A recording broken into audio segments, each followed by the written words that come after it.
തിരുവനന്തപുരം നെയ്യാറ്റിൻകരയിൽ യുവാക്കളെ ആക്രമിച്ച കേസിൽ പ്രതികൾ പിടിയിലായത് ആലമ്പൊറ്റ സ്വദേശി ബിബിൻ, വടക്കോട് സ്വദേശി വിവേക്, പമ്മംതല സ്വദേശി അഭിലാഷ് എന്നിവർ. ആക്രമണത്തിന് കാരണം പൊതുസ്ഥലത്തിരുന്ന് മദ്യപിച്ചത് ചോദ്യം ചെയ്ത വൈരാഗ്യം.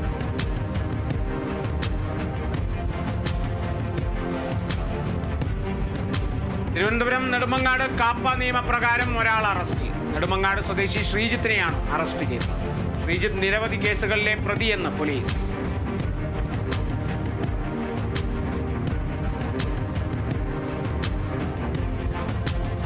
തിരുവനന്തപുരത്ത് നെടുമങ്ങാട് ഓട്ടോറിക്ഷയിൽ കടത്തുകയായിരുന്ന 55 ഗ്രാം കഞ്ചാവ് പിടികൂടി. പേരൂർക്കട സ്വദേശി ജയൻ അറസ്റ്റ്.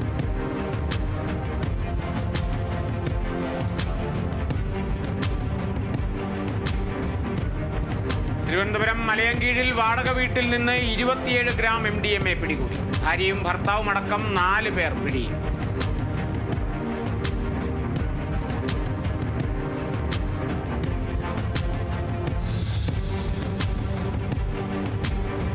തൃശൂർ ചാലക്കുടിയിൽ AIYF ചാലക്കുടി മണ്ഡലം കമ്മിറ്റിയുടെ നേതൃത്വത്തിൽ നൈറ്റ് മാർച്ച് സംഘടിപ്പിച്ചു.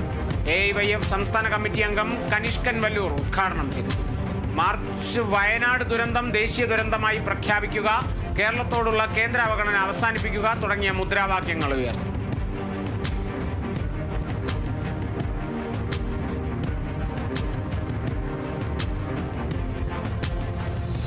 ആലപ്പുഴ കോട്ടക്കൽ കടവിൽ വലിയ പാലം നിർമ്മിക്കുന്നതിനായി സാമൂഹ്യ പ്രത്യാഘാത പഠന വിദഗ്ധ സമിതി പാലം സന്ദർശിച്ചു.